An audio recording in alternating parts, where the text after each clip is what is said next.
గడికోట శ్రీకాంత్ రెడ్డి గారికి నమస్కారము. సార్, ముఖ్యంగా మీ పొలిటికల్ ప్రొఫైల్ ఎలా స్టార్ట్ అయింది, మీ జర్నీ ఎలా స్టార్ట్ అయింది? మీరు రమేష్, నేను 1999 ఎలక్షన్స్లో రాజశేఖర్ గారు ఇప్పుడు కాంగ్రెస్ సిఎల్పి పిసిసి ప్రెసిడెంట్గా ఉన్నప్పుడు ఫాదర్ టికెట్ ఇచ్చినప్పుడు మొట్టమొదటిగా యాక్టివ్గా పాలిటిక్స్లోకి వచ్చాను. మళ్ళీ విదేశాలలో ఉన్నాను కొద్ది రోజులు. తర్వాత 2003లో నుంచి కంటిన్యూస్గా ప్రస్థానం ఇప్పటికీ 20 సంవత్సరాలు దాదాపుగా పూర్తి అయిపోయింది. 21 సంవత్సరం అవుతుంది. 20 సంవత్సరాల పైగా పూర్తి స్థాయి రాజకీయాలలో, అంటే పార్ట్ టైం పాలిటిక్స్ అనేది కాకుండా పూర్తి స్థాయి రాజకీయాలలోనే ఉన్నాను. అంటే వ్యాపార రీత్యా అట్లా అని కాకుండా పూర్తి టైం పాలిటిక్స్కి కేటాయించినటువంటి సమయం 20 సంవత్సరాలు. 20 సంవత్సరాలలో 2003లో వచ్చిన తర్వాత 2004 మేలో ఎలక్షన్స్ ఏదైతే జరిగాయో, కాంగ్రెస్ పార్టీ అధికారంలోకి వచ్చి రాజశేఖర్ గారు ముఖ్యమంత్రి అయిన తర్వాత, అంతకుముందు రాజకీయాలు వేరుగా ఉండేటివి. ఎక్కడ చూసినా గ్రామీణ ప్రాంతాలలో నక్సలిజం పేరుతో ఉండేటివి. గ్రామీణ ప్రాంతాల్లో ఏ ఒక్కరు నివసించేటువంటి పరిస్థితులు కూడా లేనటువంటి పరిస్థితులు.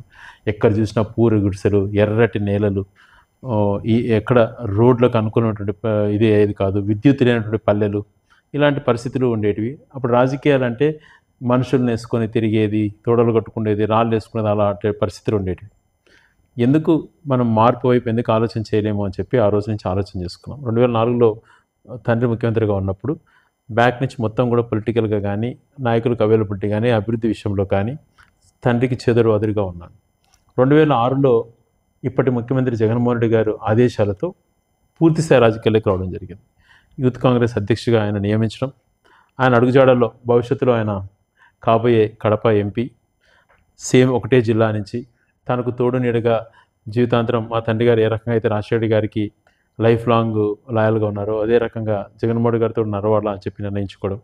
ఆయన యూత్ కాంగ్రెస్ ప్రెసిడెంట్ చేసిన తర్వాత ఎండల కాలంలో మేలో 2007లో పూర్తి జిల్లా అంతా కూడా పాదయాత్ర చేయడం జరిగింది, 500 కిలోమీటర్ల పైగా.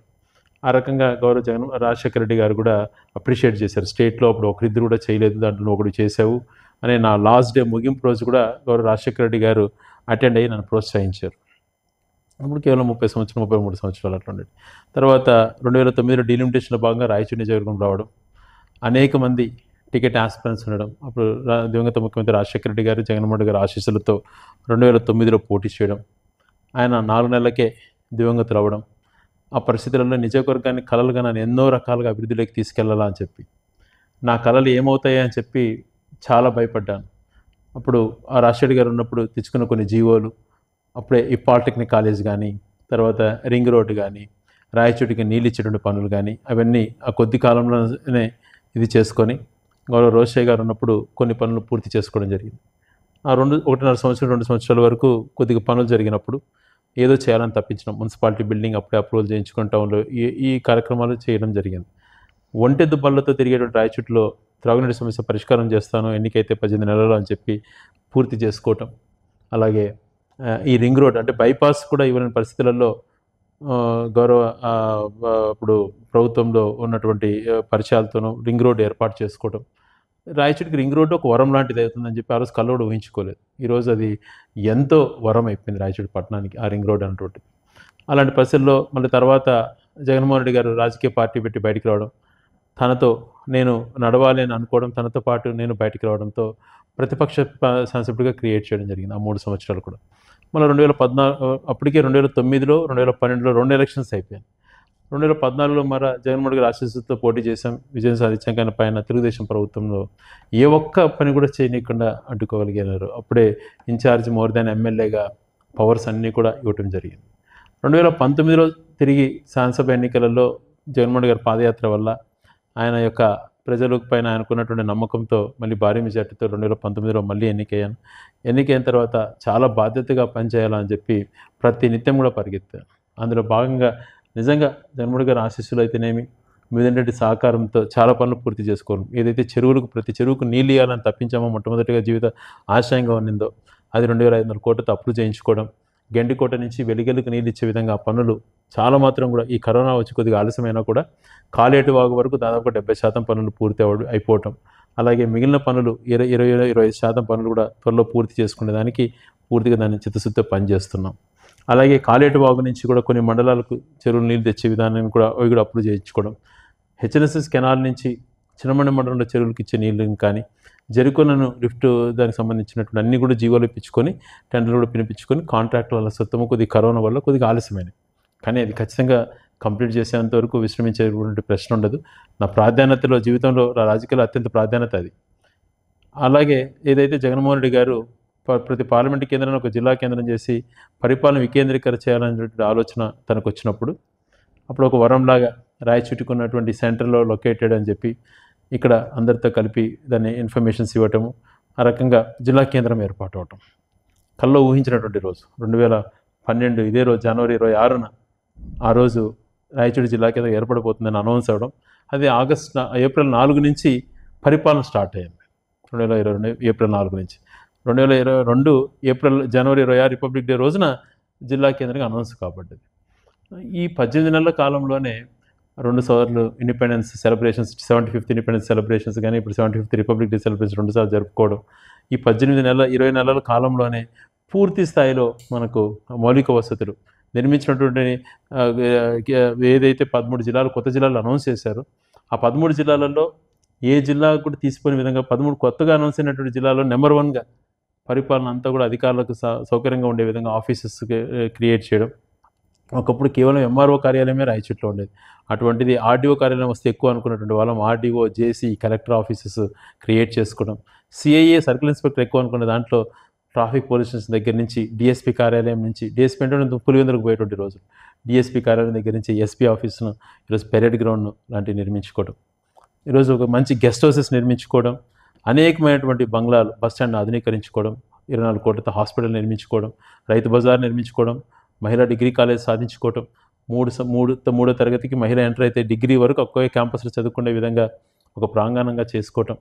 అలాగే మున్సిపాలిటీ పరిపాలనా భవనం అతి అద్భుతంగా తీర్చిదిద్దుకోవడం, ఒక మినీ అసెంబ్లీ లాగా ఉంది అన్నటువంటి దాన్ని అనిపించుకోవడం, అక్కడ సుందరీకరణ పనులు చేయడం, ఎప్పటి నుంచో పెండింగ్లో దీర్ఘకాలంగా ఇరుగ్గా ఉన్నటువంటి సుండుపల్లి రోడ్డును ఆధునీకరించి సెంట్రల్ లైటింగ్ చేసుకోవడం దగ్గర నుంచి మహనీయులు స్టాచ్యూస్ రాయచూట్లో అంబేద్కర్, జ్యోతిరావు పూలే, అబ్దుల్ కలాం, గాంధీ మహాత్ముడి నిలువెత్తు విగ్రహాలు పెట్టుకోవడం దగ్గర నుంచి సుందరమైనటువంటి పార్కు, డైట్ పార్క్ దగ్గర నుంచి ఇలాంటివి అన్ని కార్యక్రమాలు రాయచూటి పట్టణంలో అనేక వీధులలో అన్నీ అయిపోయినాయని చెప్పను. కానీ యూజీడీ చేయాలన్న ఉద్దేశంతో కొద్దిగా ఆలస్యమైంది, లేకపోతే అన్నీ కూడా అయిపోయింది. చాలా శాతం కూడా సిమెంట్ రోడ్లు వేసుకోవటం, ఇలాంటివి ఎన్నో కార్యక్రమాలు. గునికుంట్ల రోడ్డున అద్భుతంగా తీర్చిదిద్ది మంచి లైటింగ్ తీసుకురావటం, ఎంఐజీ సామాన్య మానవుడికి అందుబాటులో ఉండే విధంగా ఎంఐజీ లేఅవుట్ని క్రియేట్ చేసి అప్రోచ్ రోడ్డు 10 కోట్లతో వేయటం, 250 ఎకరాలలో అతి అద్భుతంగా జగనన్న కాలనీ, ఎక్కడ ప్రభుత్వానికి ₹1 కాకుండా రైతుల ల్యాండ్ పూలింగ్తో, రైతుల యొక్క సహాయ సహకారంతో 250 ఎకరాలలో 6,000 మందికి పక్కా గృహాలు నిర్మించడం. మరి సుండిపల్లి రోడ్లో చనమకపల్లి వాసులకు అక్కడ దాదాపు 20-30 ఎకరాల్లో నిర్మించడం, 93 జగనన్న కాలనీలు నియోజకవర్గ వ్యాప్తంగా నిర్మించుకోవడం, 20,000 పక్కా గృహాలు తెచ్చుకునే దగ్గర నుంచి అనేకమైనటువంటి కార్యక్రమాలు. అంటే భవిష్యత్ అవసరాల కోసం ఆలోచన చేసినటువంటి నాయకుడు అని అంటారు. అంటే రేపు తరం గురించి ఆలోచన చేసేటటువంటి. సో ఏ ఒక్కట కూడా గతంలో ఆలోచన చేయలేదు. అటు బ్రిటిష్ పీరియడ్లో రాజంపేటకు సబ్ కలెక్టర్ ఆఫీస్ ఉంది, ఇటు మదనపల్లికి సబ్ కలెక్టర్ ఆఫీసులుగా నిర్మించారు బ్రిటిషర్స్ కాలంలో. అనేక బంగ్లాలు ఉన్నాయి. ఇక్కడ ఏ ఒక్కటి నిర్మాణం లేకుండా ఉన్నది. అటువంటిది గెస్ట్ హౌస్ నిర్మించుకోవడం కానీ, డిఎస్పీ ఆఫీసు, క్యాంప్ ఆఫీసు నిర్మించడం, ట్రాఫిక్ పోలీస్ కంప్లీట్ చేయడం కానీ, మిగిలిన ఆఫీసెస్ అన్నీ కూడా ఆధునీకరించుకోవడంలో దగ్గర నుంచి స్థలాలు భవిష్యత్ తరాలకు ఉపయోగపడే విధంగా. ఈరోజు రాజకీయాలలో ఎవరికి శాశ్వతం కాదు, చేసేటువంటి సేవలో నిలబడతాయి.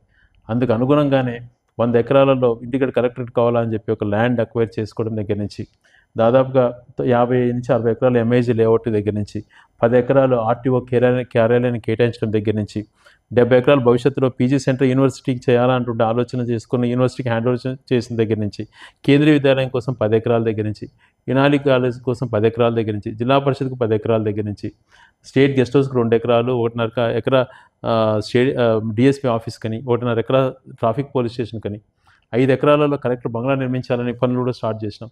2 ఎకరాలలో జేసీ బంగ్లా కట్టాలని, 1.5 ఎకరాలు ఎస్పీ బంగ్లా ఉండాలని, ఇలాంటివన్నీ స్థలాలు కేటాయించేసేసి ఎక్కడికక్కడ భవిష్యత్ అవసరాలు బాగుండాలని నగరవనం 80 ఎకరాలలో అయితేనేమి, ప్రజలకు ఆహ్లాదకరంగా ఉండేందుకు శిల్పారామం 12 ఎకరాలలో అయితేనేమి, అలాగే డైట్ పార్క్ను ఆధునీకరించుకోవడంలో అయితేనేమి ఎన్నో కార్యక్రమాలు. చుట్టూ 4 అర్బన్ హెల్త్ సెంటర్లు నిర్మించి హాస్పిటల్ 100 బెడ్ హాస్పిటల్ విద్యుపతిని కంప్లీట్ చేసే దగ్గర నుంచి, బస్ స్టాండ్కి ఎక్స్టెన్షన్ కోసం 33 క్యాబినెట్లో పాస్ చేయించే దగ్గర నుంచి, నమాజ్ కట్ట అభివృద్ధి దగ్గర నుంచి, వీరభద్రస్వామి ఆలయం అభివృద్ధి దగ్గర నుంచి ఎన్నో కార్యక్రమాలు, తలపెట్టిన కార్యక్రమాలు. దేవుడి దయ వలన కరోనా లాంటి అడ్డంకి వచ్చి 2 సంవత్సరాలు వేస్తేనా కూడా పేద ప్రజలకు చేయాలంటే సంకల్పంతో ముందుకెళ్ళాం. సో ఇలాగే రాబో రోజులలో కూడా ఇంకా ఈ రాయచోటికి ఏం అవసరము, ముందుగా అత్యంత మనకు అవసరమైనటువంటి 2 సంవత్సరాల్లోనే కరోనా వచ్చి 2019 తర్వాత జగనన్న ప్రభుత్వం వచ్చిన తర్వాత 2 సంవత్సరాల కరోనా పోయినా జస్ట్ 2.5 సంవత్సరంలోనే ఇంత అభివృద్ధి చేసినా కూడా ప్రతిపక్షాలు శ్రీకాంత్ రెడ్డి రాయచోటికి ఏం చేశాడు, మళ్ళీ మీరు ఆయనకి ఎట్లా ఓటేస్తారని చాలా మంది నాయకులు జనాల దగ్గరికి వెళ్ళి అడుగుతున్నారన్న. దానికి మీరు ఇచ్చే సమాధానం? ఇప్పుడు రాయచోటి పైన అవగాహన ఉన్న వాళ్ళంతా కూడా తెలుసు. నాకు మొట్టమొదటిగా ఎమ్మెల్యేగా అయినప్పుడు కేవలం 1 సంవత్సరం 1.5 సంవత్సరం మాత్రం అధికారం నాకు ఉంది. తర్వాత ఎవరి హ్యాండ్ ఓవర్లో ఉన్నది అధికారం అందరికీ కూడా తెలుసు, ఎవరు ఇన్ఛార్జ్ గౌరవించారు. తర్వాత 5 సంవత్సరాలు కూడా ఎవరి చేతిలో అధికారం ఉన్నదో అందరికీ తెలుసు. నాకున్న ఈ 4.5 సంవత్సరంలో 2 సంవత్సరాలు కరోనా గోగా మిగిలిన 2.5 సంవత్సరంలో వాళ్ళ గుండెలపైన చేసుకొని చెప్పమనండి అభివృద్ధి చెందలేదు. వాళ్ళు రాజకీయ విమర్శలు చేస్తూ ఉంటారు. నేను ఏ రోజు కూడా నేను ఒకటే అనుకున్నాను, ఈ రాజకీయాల్లో హుందాతనం ఉండాలి, రాజకీయాలలో మనం వేసేటువంటి అడుగులు చూసి మనం ఫాలో అయ్యే వాళ్ళు కూడా మన బాటలో నడవాలి, మనం చేసే తప్పుడు అడుగులకు వాళ్ళ ఆదర్శంగా తీసుకొని తప్పుడు అడుగులు వేస్తే వ్యవస్థే పాడవుతుంది అని ఆలోచన చేసే వ్యక్తిని నేను. అందుకనే నేను ఏదంటే నోరు పారేసుకోను. ఎవరైనా నేను మాట్లాడచ్చు, మాట్లాడే ముందు ఆరోపణలు చేసే ముందు గుండెపైన చేసుకొని అది నిజాయితీగా వాళ్ళు చేస్తున్నారా, రాజకీయం కోసం చేస్తున్నారా ఆలోచన చేసి చెప్పమంటున్నాను. నేను మాట్లాడాలనుకుంటే ఎన్నైనా మాట్లాడచ్చు, కానీ నేను వాళ్ళ విజ్ఞతకే వదిలేస్తాను. నేను ఏ రోజు చెప్పాను, నేను ఏదైనా రాజకీయ పరంగా తప్పు చేసినప్పుడు, రాజకీయాలలో ఏదైనా ప్రజలకు అవసరాలకు అనుగుణంగా నేను తప్పు చేసిన రోజున వైదొలుగుతాను అని చెప్పాను. ఒకానొక టైంలో భూములపై నాకు ఆరోపణ చేశారు. ఆ రోజు ఒకటే చెప్పాను నేను, రాయచోటిలో అన్ని మండల కేంద్రాలలో కానీ రాయచోటి టౌన్లో కానీ 20 నుంచి 30 సంవత్సరాల రికార్డ్స్ అంతా కూడా ఎప్పుడు మిలిటరీ పట్టాలు ఇచ్చారు, ఎప్పుడు డీకేటీలు రెగ్యులరైజ్ చేసుకున్నారు, ఎవరు చుక్కల భూములు రెగ్యులరైజ్ చేసుకున్నారు, ఎవరు భూములు రిజిస్ట్రేషన్స్ అయినా, ఏం పెండింగ్ రిజిస్ట్రేషన్స్ ఉన్నాయి, డిస్ప్లే చేయండి అని చెప్పి అడిగి వచ్చాను. మరి ఈరోజు దానికి నన్ను అడిగితే మొన్నటి వరకు కూడా అన్నీ రెడీగా ఉన్నాయి, రికార్డ్స్ అన్నీ కూడా డిస్ప్లే చేసి పెట్టినాము. ఏదైనా కూడా అంటే ఏ రికార్డ్స్ అడిగినా కూడా, ఎవరు వచ్చి అడిగినా కూడా, ఏ సర్వే నెంబర్ నుంచి అడిగినా కూడా వెంటనే వాళ్ళకి డీటెయిల్స్ ఇచ్చే విధంగా ఆఫీస్ ఉండాలి అని చెప్పి ఆ రోజు పోయి చెప్పి వచ్చిన తర్వాత అవన్నీ కూడా తయారు చేయించి పెట్టాం. మరి ఆ రోజు నుంచి వాళ్ళు మాట్లాడరు, కానీ ఎప్పుడు ఛాన్స్ వచ్చినప్పుడంతా కూడా ఆరోపణ చేసి వదిలేస్తారు. అంటే నేను ఏదో నీ పైన బురద చల్లుతాను, తర్వాత నీ ఇష్టం అన్నట్లుగా. నేను నిజంగా ఈరోజు చిత్తశుద్ధితో చెప్తున్నా, నేను మీ ఆరోపణ చేయలేక కాదు, మీరు చేసినట్టు తప్పులు ఎన్నో ఉన్నాయి ఎత్తి చూపించడానికి, కానీ నా పద్ధతి అది కాదు. నేను ఒకటే అనుకున్నా, మీ విజ్ఞత కోసం నా ధ్యేయం, ప్రజలు నన్ను నమ్మి గెలిపించారు, ప్రజల కోసం ప్రతిరోజు నేను పని చేయాలి. పడుకుండేటప్పుడు, నేను నిద్రపోయేటప్పటికి ఆ రోజు మంచి చేశానా లేదా అని ఆలోచన చేసుకుని పడుకోవాలి. అందుకనే అందులో భాగంగానే ఈరోజు నియోజకవర్గంలో జిల్లాలోనే టాప్గా 73 గ్రామ సచివాలయాలు, 25 వార్డు సచివాలయాల్లో 73 గ్రామ సచివాలయాలకు బిల్డింగ్లు ఇస్తే అత్యంత ఎక్కువగా మనం కంప్లీట్ చేసుకోగలిగినాం. ఆర్బీకేలు ఎక్కువగా కంప్లీట్ చేసుకోగలిగినాం, హెల్త్ క్లినిక్లు కంప్లీట్ చేసుకోగలిగినాం. నేను ఇంతకుముందు చెప్పినట్టుగా రాయచోట్ల అనేక పనులు యుద్ధ ప్రతిపదికపైన ఫండ్స్ వైపున ఎన్నో ఇబ్బందులు ఉన్నా కూడా వెనకడికి వేయకుండా ఏదో ఒక రకంగా చేయాలన్నటువంటి తపనతో ఒక స్టేడియం నిర్మాణం దగ్గర నుంచి తీసుకున్నప్పుడు, అంటే భవిష్యత్ తరానికి ఉపయోగపడేదే కదా. ఈరోజు హాస్పిటల్ నిర్మాణం అయింది, కళ్ళ కనపడడం లేదా. మున్సిపాలిటీ సుందరీకరణలో భాగంగా ఆ ఏరియానంతా సుందరమదనంగా చేసి బ్రహ్మాండమైనటువంటి కౌన్సిల్ సభాభవనం నిర్మించాం, కనపడదా. రైతులకు ఉపయోగపడాలి, ఒక ఆధునికంగా పద్ధతులు ఉన్నాయని చెప్పి రైతు బజార్ నిర్మించింది, వాళ్ళు ఆలోచన చేయట్లేదా. మరి మీ హాయంలో ఎందుకు మహిళలకు డిగ్రీ కాలేజ్ తేవాలని చెప్పి అడిగితే ఎందుకు తేలేకపోయినారు? 3వ తరగతి నుంచి డిగ్రీ వరకు ఒకే ప్రాంగణంలో మహిళలు చదువుకునే విధంగా ఏర్పాటు చేయడంలో నేను చేసినటువంటి తప్పు అవుతుందా? బస్ స్టాండ్ని రెవెన్యూ స్థలంలో 33 సెంట్లు తీసుకొని బ్రహ్మాండమైనటువంటి ఆధునీకరించి దాన్ని చేయడం అయితేనేమి, ఇలాంటివి చెప్పుకుంటూ పోతే అనేకమైనటువంటి రమేష్. నగరవనం అన్నటువంటి ఆలోచన, డైట్ పార్క్ ఈరోజు కొన్ని వేల మంది వాకింగ్ చేసుకునే దానికి అవకాశాలు కల్పించే దగ్గర నుంచి ఈరోజు ఇంత ఆధునికంగా గెస్ట్ హౌసెస్ ఇవన్నీ కూడా చేసుకోవడం అన్నటువంటిది మామూలు విషయం.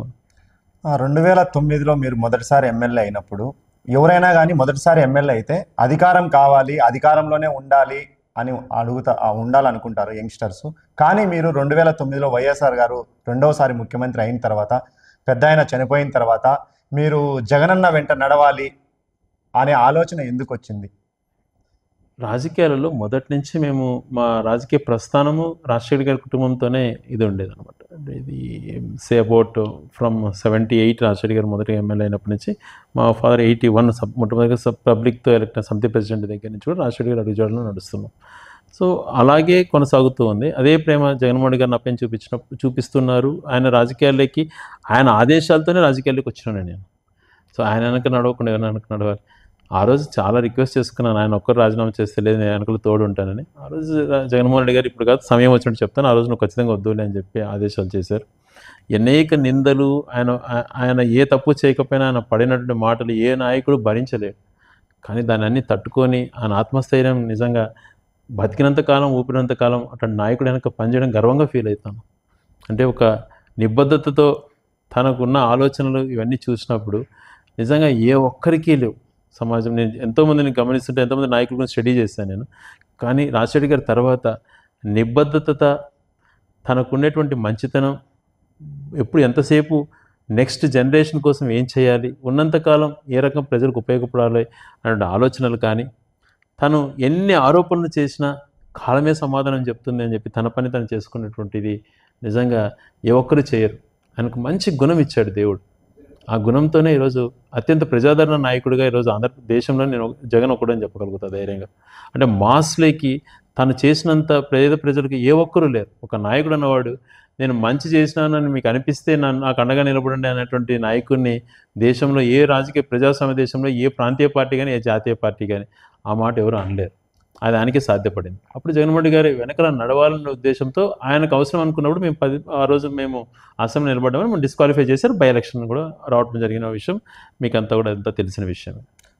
మీరు జగన్మోహన్ రెడ్డి అన్నతో చాలా క్లోజ్గా ఉంటారు. మొదట వచ్చిన వ్యక్తి మీరే పార్టీ. కానీ పెద్ద ఆయన చనిపోయిన తర్వాత జగన్మోహన్ రెడ్డి గారికి వైఎస్ఆర్ గారికి మీతో ఉన్న అనుబంధం, వాళ్ళిద్దరి కంపారిజన్ మీరు ఎలా చెప్పగలరు 2 మాటల్లో చెప్పాలంటే? రాజశేఖర రెడ్డి గారితో అంతకుముందు చిన్నప్పటి నుంచి కూడా నా ఇంటికి వచ్చినప్పుడు అనేక సార్లు తనతో జస్ట్ పరిచయం ఉండేది. అమెరికా కానీ 2002లో వచ్చినప్పుడు తనతో దగ్గరగా తిరగడం, తర్వాత 2003లో ఆ ఎన్నికల్లో నేను పూర్తిస్థాయి యాక్టివ్గా పాల్గొన్న తర్వాత 2004 నుంచి నేను యూత్ కాంగ్రెస్ దగ్గర నుంచి తండ్రితో పాటు అనేక సార్లు తన దగ్గరికి వెళ్ళటం, ఎంతో చనువుగా ఆయన మాట్లాడుతుండడం, ఉదయం 4 గంటల ఇంటర్వ్యూలో కూడా అనేక సార్లు ఆయనతో కలవడం, ఆయన ఒక క్రమశిక్షణ, డిసిప్లిన్, ఆయన ఆప్యాయతను చూసి ఎంత మాట్లాడుకున్నా తక్కువే. చరిత్రలో ఆయన దైవ సంబుద్ధుడు అన్నటువంటి మాట ఖచ్చితంగా వాడతాను నేను. ఆ రకమైనటువంటి ఆప్యాయత, ప్రేమ ఆయనలో ఉండేది. అంటే తను ఆలోచన పరంగా వచ్చినటువంటి విధానాలలో, అంటే ఒక పెన్షన్ ఇవ్వండి అని ముసలి ఎవరినైనా ఆ కాలంలో అడిగేటప్పుడు 70 రూపాయల పెన్షన్లో ఆ లైన్లో తీసుకున్న ఎవరెవరు చచ్చిపోతే నీకు ఇస్తానని చెప్పే రోజుల నుంచి అందరికీ ఇవ్వండి అర్హత ఉన్న వాళ్ళకని శాచురేషన్ మూమెంట్స్ తీసుకొచ్చి, శాచురేషన్ మూమెంట్లో హౌసింగ్ కానీ, శాచురేషన్ మూమెంట్లో పెన్షన్స్ కానీ ఇలా ఇచ్చేటువంటి కాన్సెప్ట్ తీసుకొచ్చి ఫ్రీ కరెంట్ అన్నటువంటిది ఎవరైనా దేశంలో ఫస్ట్ చేశారా? రైతుకి ఎంతో ఉపయోగకరం. జీవితాంతరం ఒక రైతు గుండెల్లో పెట్టుకొని ప్రేమించేటువంటి దేవుడు కూడా సాయం చేయనంత గొప్పది ఉచిత కరెంట్ అన్నటువంటిది. ఆరోగ్యశ్రీ, పేదవాడు ఈరోజు లక్షల మంది ప్రాణాలతో ఉన్నారు అని అంటే పేదవాడు ప్రాణాలతో ఉన్నారు అప్పులకు పాలు కాకుండా అంటే ఆరోగ్యశ్రీ వల్ల. ఈరోజు ఉన్నత చదువులు చదువుకొని ఈరోజు కొంతమంది మాట్లాడుతుంటారు, తమ్ముళ్ళు నా వల్ల మీరు అమెరికాలో ఉండారని చెప్పి. అటువంటి ఎందుకంటే నాకు రాజకీయ విమర్శలు చేయడం ఎందుకనే నా ఉద్దేశం. దానికోసం కాదు, ఈయన పెట్టిన ఫీజు రియంబర్స్మెంట్ వల్ల, ఈయన ఇచ్చిన ఫీజు రియంబర్స్మెంట్ వల్ల సామాన్య మానవులు డిగ్రీ కూడా చదవలేమనుకున్న వాళ్ళు ఎన్నో రకమైన ఉన్నతమైనటువంటి చదువులు చదువుకునేటువంటి జరిగింది అంటే అది కేవలం ఫీజు రియంబర్స్మెంట్ జరిగింది. అటువంటి మహనీయుడు రెండోసారి వీళ్ళంతా మహాకూటమిగా ఏర్పడి తనకు మెజారిటీ తగ్గించారు అన్నటువంటి ఒక బాధ ఆయనలో మెదిలేది. ఇంకా ఎక్కువ బాగా చేయాలంటే ఆలోచనతో ఉన్నప్పుడు ఆయన చనిపోవడం నిజంగా జీర్ణించుకోలేకపోయాం. 2024 మరో 2-3 నెలల్లో మనకు దగ్గరలో ఎలక్షన్స్ వస్తున్నాయి. మన రాయచోటికి కానీ రాయచోటి ప్రజలకు కానీ ఇప్పటికే చాలా చేశారు డెవలప్మెంట్లో చూసుకుంటే. మీరు 24 జరగబోయే 2 నెలల ఎలక్షన్స్ తర్వాత మీరు ఏం చేయదలుచుకున్నారు రాయచోటికి కానీ రాయచోటి ప్రజలకు కానీ? అంతకుముందు రాజశేఖర రెడ్డి గారి గురించి మీతో మాట్లాడు అదే విధానంలో అదే నాయకత్వ లక్షణాలతో పనిచేస్తున్న జగన్మోహన్ రెడ్డి గారు కూడా కరోనా లాంటి మహమ్మారి వచ్చినా కూడా ఆయన నేర్పించాడు, ప్రజలకు అవసరం ఉన్నప్పుడు దగ్గరగా ఉండాలన్న నాయకులు అన్నటువంటి కాన్సెప్ట్ జగన్మోహన్ రెడ్డి గారు. ఆయన ఆదేశాలతోనే కరోనా వచ్చినప్పుడు పేషెంట్స్తోనే మేము వాళ్ళ మంచి చెడులు కనుక్కుంటూ వాళ్ళతోనే గడిపే రోజులు. ఎక్కడైతే అవసరం ఉంటుందో, ఎక్కడైతే వాళ్ళకు వెంటనే అవసరం పడుతుందో అక్కడ అండగా ఉండండి అనే ఆదేశాలతో ఆక్సిజన్ ప్లాంట్ రాయచూరు నిర్మించే దగ్గర నుంచి అలా అందుబాటులో ఉన్నాం. అంటే ఈ 4.5 years స్పాన్లో 2 years ఈ లాక్డౌన్స్, కరోనా లాంటి మహమ్మారి పోయినా కూడా మిగిలిన 2.5 yearsలో వాట్ బెస్ట్ ఎంత చేయగలుగుతానో ఒక రాజకీయవేత్తగా రాయచోటి సరౌండింగ్ డెవలప్మెంట్స్ కానీ, గ్రామీణ ప్రాంతాల్లో నిర్మించినటువంటి బిల్డింగ్స్, తెచ్చినటువంటి పక్క గృహాల్లో ఇచ్చిన సంక్షేమంలోనే ఒకసారి ఎంత జరిగింది అని చెప్పి ఆలోచన చేయమన్నారు. ఒక నియోజకవర్గంలో 3,000 కోట్ల పైగా సంక్షేమము, డెవలప్మెంట్ జరిగింది అని అంటే అది సాధ్యపడదు ఎక్కడే కానీ. అది జగన్మోహన్ గారి పీరియడ్లో సాధ్యపడింది. అనేకమైనటువంటివి కల్లో కూడా ఊహించుకోలేనిది. ఈ ఒక పక్క మదనపల్లి అన్నటువంటిది ఎప్పటి నుంచో సబ్ కలెక్టర్ ఆఫీస్ ఉన్నటువంటి ప్రాంతం, రాజంపేట సబ్ కలెక్టర్ ఉన్నటువంటి ప్రాంతం, ఎంతో హిస్టారికల్ ఉన్నటువంటిది. మనకు కనీసం రెవెన్యూ డివిజన్ అయినటువంటి ప్రాంతాన్ని జిల్లా కేంద్రంగా చేసుకోవటం, ఇలాంటి ఎన్నో ఇంతకుముందు చెప్పిన విధంగా ఎన్నో కార్యక్రమాలు మనం చేసుకోగలిగినాం డెవలప్మెంట్ విషయాలలో. ఒక విజన్ అనేటువంటిది నాకుంది. ఈ ఇక్కడ ఈరోజు ఒక ఇండస్ట్రీ కానీ మెడికల్ కాలేజ్ కానీ ఎప్పటికైనా తెచ్చుకోవచ్చు. జిల్లా అనేది 100 సంవత్సరాలకు ఒకసారి కూడా రానటువంటి ఆపర్చునిటీ అది. ఇప్పుడు ఆంధ్రప్రదేశ్ ఏర్పడిన తర్వాత, స్వతంత్రం వచ్చిన తర్వాత 3 కొత్త జిల్లాలు వచ్చినాయి: విజయనగరం, ప్రకాశం, రంగారెడ్డి. అంటే ఈ 75 సంవత్సరాల స్పాన్లో ఉమ్మడి రాష్ట్రంలో 3 జిల్లాలు. అటువంటిది ఈ జిల్లాల అవకాశం 100 సంవత్సరాలకు ఒకసారి కూడా కలిగే అవకాశాన్ని దాన్ని సద్వినియోగం చేసుకున్నాం. జిల్లా కేంద్రమైంది.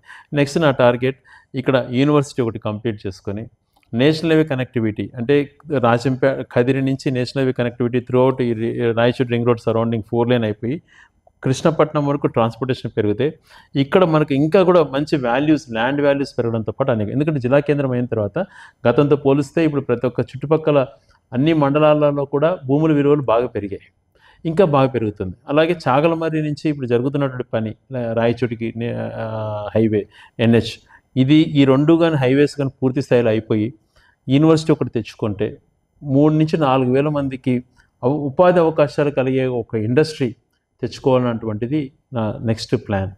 అలాగే ఢిల్లీ స్థాయిలో కొన్ని ఈ మిలిటరీకి సంబంధించినటువంటిది ఏదన్నా ఇక్కడ ఎస్టాబ్లిష్, రా మెటీరియల్ తక్కువ కాబట్టి అటువంటి ఇండస్ట్రీస్ వాళ్ళకు సైనికులకు ఉపయోగపడేటువంటివి ఏదైనా స్టిచ్చింగ్స్ కానీ ఇట్లాంటి వాటిపైన కూడా దృష్టి పెట్టాను. ఇవి తీసుకొని ఎంప్లాయ్మెంట్ జనరేషన్ చేసుకోగలిగితే ఇక్కడ యూత్కి కూడా, ఎందుకంటే ఇక్కడ నుంచి కనీసం అంటే 20,000 మంది పైగా బెంగళూరులో జాబ్ చేసేటువంటి వాళ్ళు ఉన్నారు ఐటీలో, హైదరాబాద్లో ఒక 10,000 పైన ఉన్నారు, చెన్నై, పూణే, అదర్ కంట్రీస్లో ఐటీ ఉద్యోగస్తులు బ్రహ్మాండంగా ఉన్నారు. వాళ్ళందరూ తలుచుకుంటే, అంటే ఒక ప్రాంతంలో, అంటే ఇప్పుడు 800 acres ఒక చోట 600 acres తీసుకున్నాం. రేపు పొద్దున ఒక ఐటీ పీపుల్ అంతా కూడా తలుచుకొని వాళ్ళ ప్రాంతాల్లో తల్లిదండ్రులకి దగ్గరగా ఉండాలి, సొంత ఊళ్ళలో స్థిరపడాలి అని అనుకున్నప్పుడు స్టార్టప్స్ చేసుకోవచ్చు వాళ్ళంతా కూడా. నెక్స్ట్ ఆ ప్లాన్తో ముందుకెళ్తాం. ఇక్కడ ఒక పెద్ద ఆయన చెప్తున్నాడు, నేను క్రియేట్ చేసేస్తాను డేటా సెంటర్.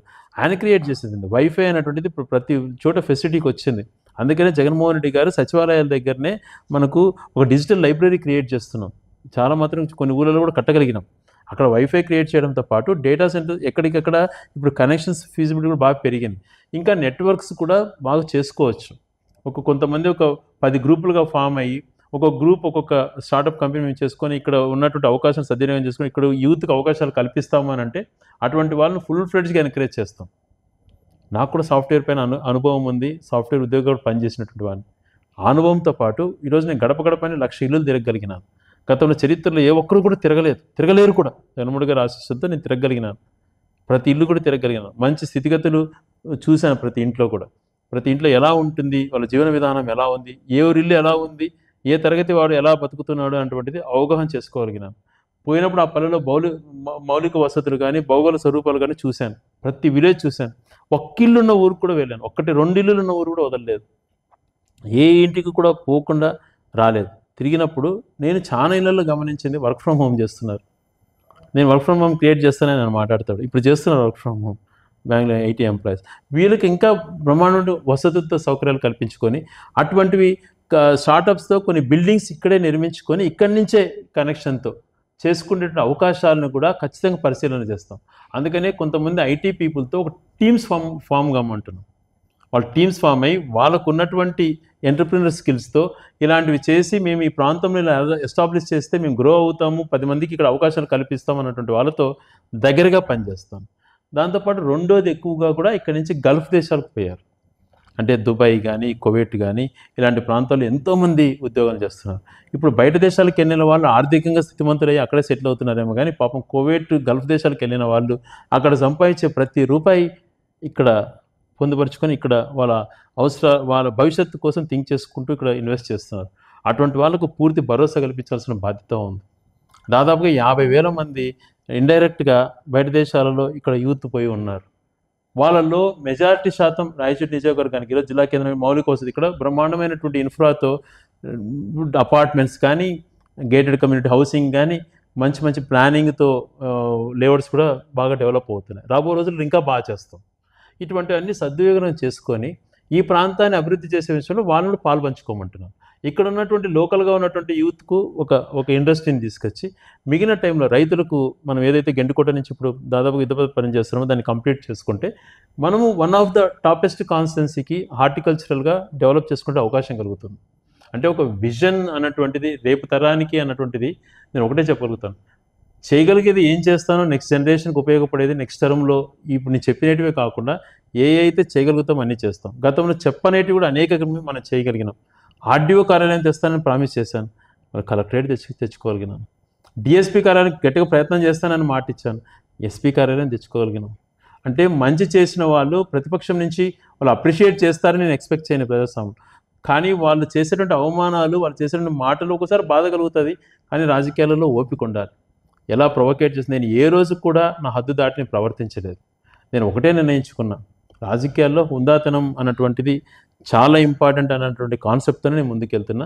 అదే కాన్సెప్ట్తో ముందు నన్ను ఎంత ప్రొవోకేట్ చేసినా నా లైన్ నాకుంటుంది, నా స్టాండ్ నాకుంటుంది. నా స్టాండ్ ఎథిక్స్ స్టాండర్డ్స్ మెయింటైన్ చేయడం అన్నటువంటిది ఎక్కడ కాంప్రమైజ్ కాదు. అవసరం అనుకున్నప్పుడు ప్రజలచే తిరస్కరించబడే రోజు తప్పుకుంటాను, కానీ ప్రజలు మన్నలు పొందే విధంగా డెమోక్రటిక్గా ప్రజాస్వామ్య విలువలను గౌరవించే విధంగా సత్ప్రవర్తనతో హుందాతనపు రాజకీయాలు ఒక మనల్ని చూసి ఆదర్శంగా తీసుకొని ఇతరులు చెడిపోయే విధంగా అడుగులు కాకుండా మంచి అడుగులు పడే విధంగా ఒక మంచి నాయకుడి కింద మేము పనిచేస్తున్నాం. బయట మాట్లాడే వాళ్ళ మాటలు అదంతా శుద్ధ అబద్ధాలు. ఒక నాయకుడి గురించి మాట్లాడు, ఆయన క్యారెక్టర్ ఏందో, ఆయన క్యాలిబర్ ఏందో, ఆయన ఒక హుందాతనం ఏందో, ఆయన ఒక ధైర్యం ఏందో కళతో చూసిన వాళ్ళం. ఆ నాయకత్వంలో పనిచేసిన గర్వపడేటువంటి వాళ్ళం, ఆశలతో పనిచేసేటువంటి వాళ్ళము. ఈరోజు సిస్టమ్స్కి మేము అంటే ఒక సిస్టమ్ని మోర్ దెన్ ఒక తల్లికి ఎంత గౌరవం ఇస్తామో ఒక వ్యవస్థకు అంత గౌరవం ఇస్తాం. ఆ హుందాతనంతోనే రాజకీయాలు చేస్తాం, కానీ దిగజారి రాజకీయాలు చేయము. అడ్డుగోలుగా మనసుని గాయపరిచే విధంగా మాట్లాడే వాళ్ళ విజ్ఞప్తికి వదిలేస్తాను. ఈరోజు నాకు 20 సంవత్సరాలు సుదీర్ఘంగా కంటిన్యూస్గా రాజకీయాల్లో ఉన్నాను. నా బాబు 2007లో నేను యూత్ కాంగ్రెస్ పాదయాత్ర చేసేటప్పుడు అమెరికాలో బాబు పుట్టిన 2 నెలలకు కానీ పోలేకపోయినాను. తర్వాత స్కూలింగ్లో కానీ ఎక్కడ కానీ కుటుంబానికి నేను కేటాయించినటువంటి అతి స్వల్ప సమయం. మా భార్య చదువుకునేది కాబట్టి పిల్లల చదువులు మంచి చెడు చూసుకునేది. కుటుంబానికి 10% కేటాయిస్తే 90% నేను నిజవర్గానికి, ప్రజలకు, కార్యకర్తల కోసం కేటాయించుకున్నాను.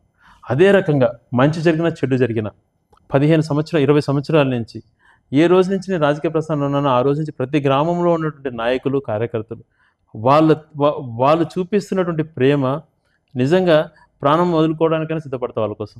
వాళ్ళు చూపించేటువంటి భావన, ప్రేమ, అంకిత దీక్ష, వాళ్ళు ఎన్ని ప్రలోభాలు పెట్టినా మారకుండా నేనైతే ఏ రకంగా జగన్మోహన్ గారి కమిట్మెంట్గా ఉన్నానో అదే రకంగా కమిట్మెంట్తో నాతో నడుస్తున్నారు. వాళ్ళ మంచి చెడు చూడాల్సిన బాధ్యత కూడా నా పైన ఎంతో ఉంటుంది.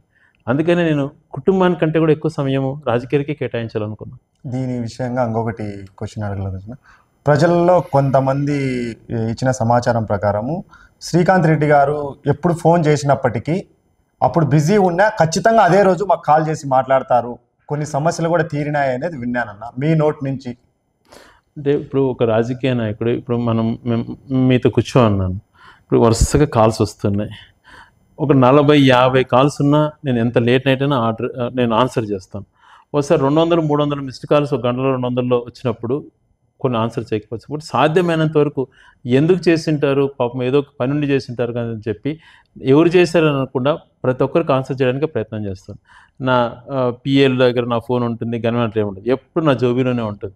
కొన్ని ఇట్లాంటి ఎమర్జెన్సీ కాలంలో ఒక మీటింగ్స్లో ఉన్నప్పుడు ఇలాంటి పరిస్థితుల్లో ఇప్పుడే చూడండి, జనరల్గా మీరు అడిగారు కాబట్టి చెప్తున్నాను. ఇప్పటికే చూసుకుంటే దాదాపుగా మనం ఉన్న ఈ గంటలోనే ఒక 20-30 మిస్డ్ కాల్స్. ఈ విషయం జనాల నుంచి వచ్చిండే విషయం.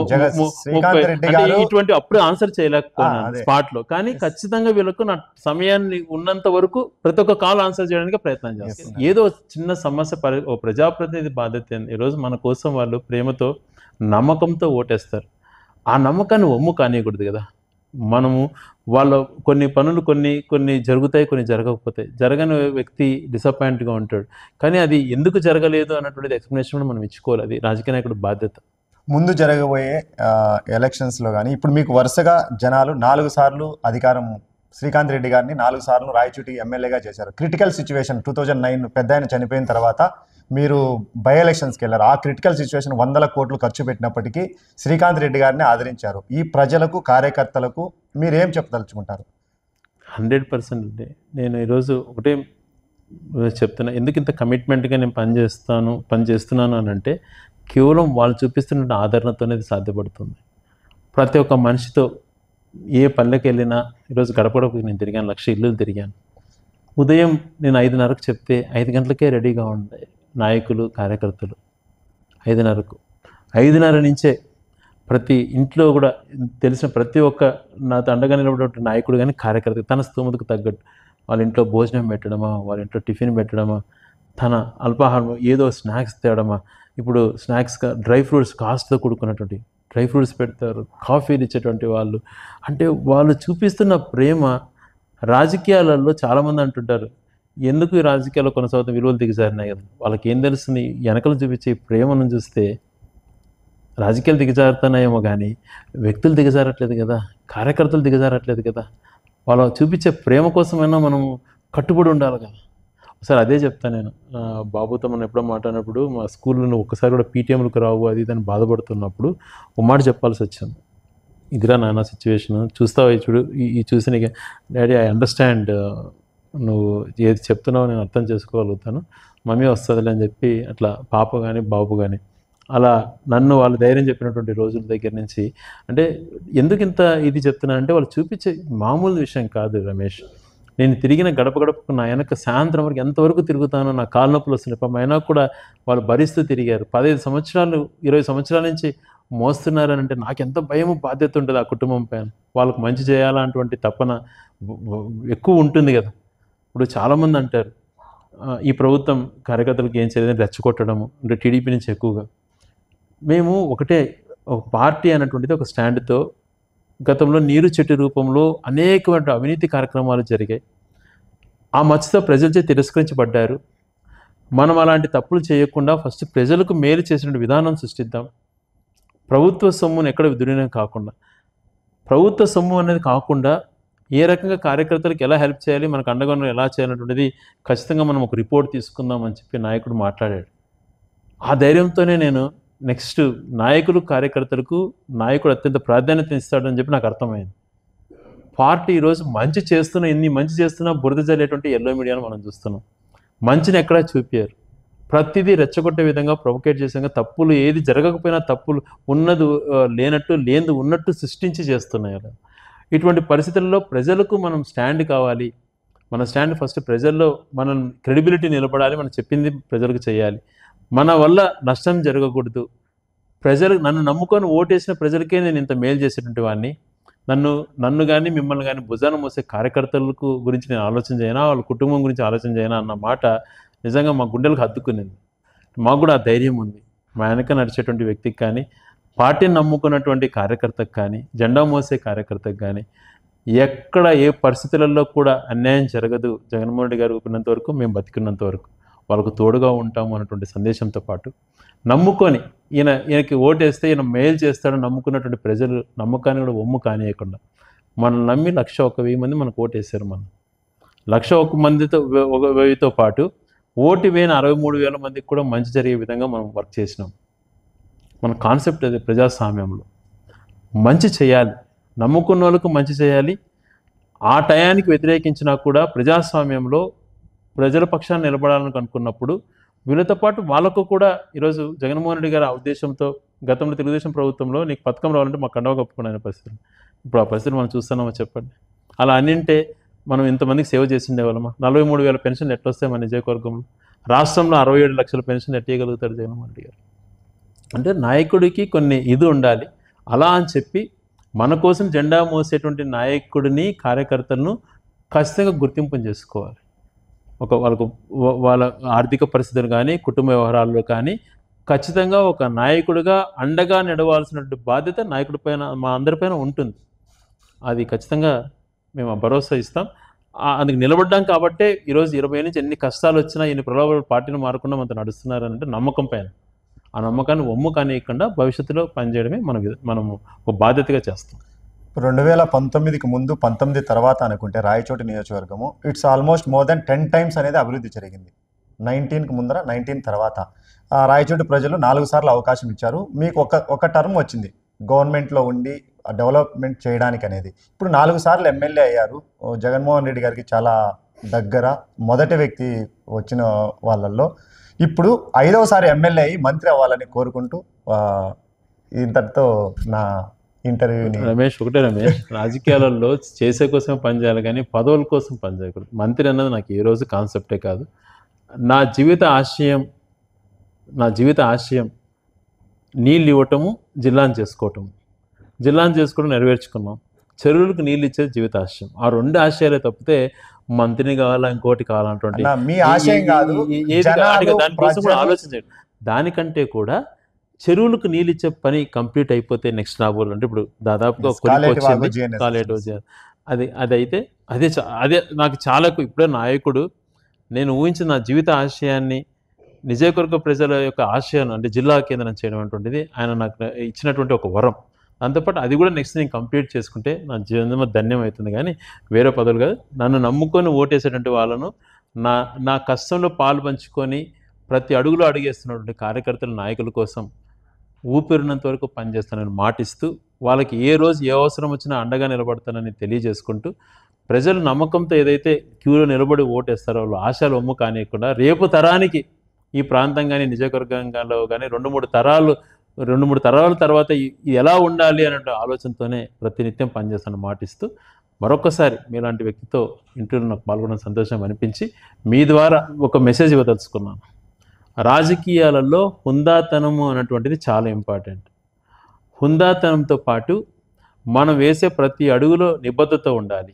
ఈ స్టాండర్డ్స్ ఎక్కడ కాంప్రమైజ్ కాకుండా మంచి ఉద్దేశంతో స్వార్థానికి పోకుండా ఏ స్టెప్ వేసినా భవిష్యత్ తరం లేకపోతే ప్రజలకు ఉపయోగపడేటువంటి అడుగుల్లో కాంప్రమైజ్ కాకుండా వెళ్తానని మీకు తెలియజేసుకుంటూ సెలవు తీసుకుంటాను. నాకు ఇంత సమయం ఇచ్చి మీ అభిమానిగా నాకు ఇంటర్వ్యూ చేయడానికి అవకాశం ఇచ్చినందుకు చాలా thank you. Thank you Ramesh.